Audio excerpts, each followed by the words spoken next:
I know that they're trying to just run out the clock at this point. I know that the hope of so many Democrats, so many people on the left, is that we will buckle. We'll give in, give up. But as I've been saying to you this week, it should be clear to all of us that this has to be fought to the end.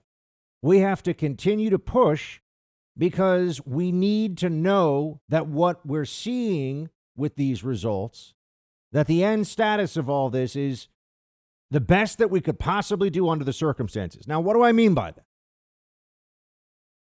Let's remember that the same people right now who are telling you that it is a grave and mortal threat to the system, the same people who are claiming that asking for recounts and bringing legal challenges are undermining and destroying our system, they're the ones who used cynically COVID as an opportunity to change our election in an election year in ways that they knew would advantage them.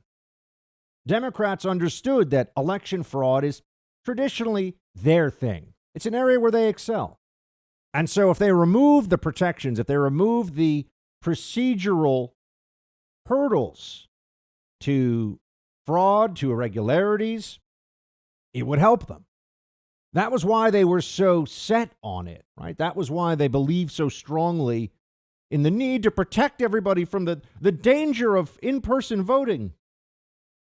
There was no danger of in-person voting. There was an election in Wisconsin at the height of the pandemic in the spring, and they couldn't trace any major spread to it whatsoever. And keep in mind, we just had this election where there was so much mail-in voting, and now we see the virus is rampaging across the country, huge numbers of people getting infected. We're really to believe that it was that one day, it was election day where everything had to change. But you can't do violence to the rule of law. You can't undermine the rule of law itself while claiming to be a protector of it. And that's exactly what Democrats are doing. They decide that this is not a year where the rules really apply, and then they turn around and say, obey the rules. This is why the challenge in Pennsylvania is so important. There is no constitutional basis or authority for what was done in Pennsylvania. That much is clear. What's not clear is whether the judicial branch will have enough people who still believe in the rule of law and the Constitution, who are involved in reviewing that decision, to say, sorry, there are procedures. It's not like if they were unable to certify the Pennsylvania vote as it currently stands, the country would be thrown into chaos and we can't know who the president is. No, there is a process that kicks in. The founders thought all of this through. There will be a president. We don't have to worry about that. What we do have to worry about is that we're just sitting around and watching a steal happen before our eyes without even really knowing if we took it all the way and if we're able to at least force them to look you in the eyes and say, okay, yeah, so we broke some laws, so we negated the Constitution in Pennsylvania and changed the way that vote counts were done in who knows how many other places across the country, all because of COVID. We did all that, and tough. We managed the steal. I at least want to have the full facts. I at least want us to know as much as we possibly can about what they did, how they accomplished it. It's about this election, and it's about the next election, which may well involve someone that I know you all support for president running again, right? I mean, if Joe Biden can run for president pretty much continuously since the day I was born, then I think it's fair to say that Joe Biden proves that you don't have to win every competition to still end up being the president, maybe again. But all these things that we're seeing happening right now, the big tech censorship, the efforts by the media to just shut down all discussion about this election, the fix has been in. The fix has been in. Is it even really possible to say that this is an entirely free and fair election at this point? You might be able to say that you were able to freely vote for who you want, and maybe they didn't change vote tallies or anything like that. Fine. But fair? They changed the rules of the game while the game was happening in ways that they knew would help one side, and they went around the established processes for that. And these are people who have, the left and the Democrats, abused process at every stage of the game. They abused the process of the Department of Justice and of our law enforcement agencies to mount what is still the most grotesque political scandal of my lifetime, the usage of FISA and FBI informants to target a president and a presidential campaign as though they were spies, agents of a foreign power, working for an adversary, which no intelligent person could have really believed. But what we found out is that we have both liars and idiots at the top level of the Obama era FBI, DOJ, intelligence community, the CIA. And then they did an impeachment, the most laughably inept, absurd impeachment in my lifetime. They tried to impeach a president over a phone call where no law was broken and no action was taken, but Nancy Pelosi went with it anyway. And remember all those long speeches they gave on the floor of Congress? Oh, we need to get rid of this president.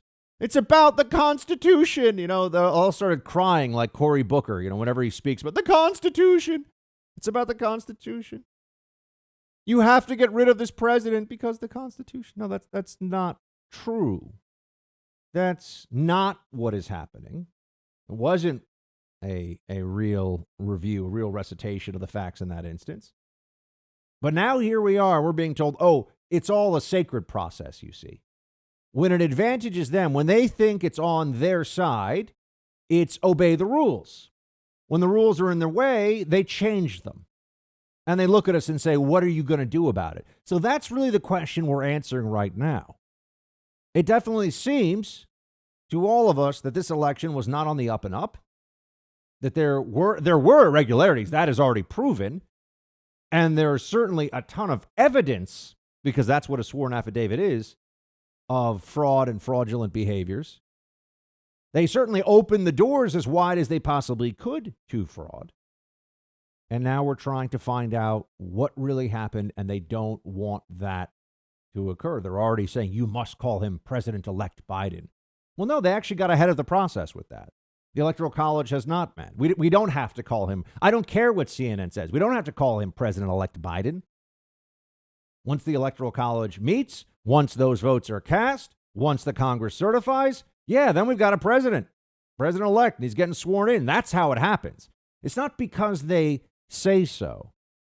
But when you add all of this together, the change in the rules, the social media suppression, the lies Nancy Pelosi and others told about Trump defunding the post office, the way that they created this unbelievable excess panic around the Trump administration's response to COVID-19, the shutting down of schools, Pelosi preventing aid from getting to people during this period who need and deserve it, because immiserating the American people advantaged the Democrats in this election cycle. Those are the people. That's the party that's going to lecture us now on norms and protecting our sacred democracy? I don't think so. I'm still not interested at all in lectures about protecting our system from the liars who pretended Trump was a Russian asset, who betrayed America, from the liars who pretended Trump needed to be impeached over a legitimate phone call with the Ukrainian president, from the liars who acted like Trump was running some scheme to destroy the post office. These people are nuts. There is unfortunately, a sly, a conniving lunacy to all of this, where they will say and do anything to achieve power. And I cannot mislead you. They may be successful in this election process. But when you look at what's really happened here, when you see and add it all together, it's a reminder that even if we lose this fight, we continue in this fight until we can't anymore. That is our mission from now until we find out if it is 4 more years or President-elect Biden. The day is not yet here, and we will continue to follow this at every step. The Supreme Court may take up this Pennsylvania challenge.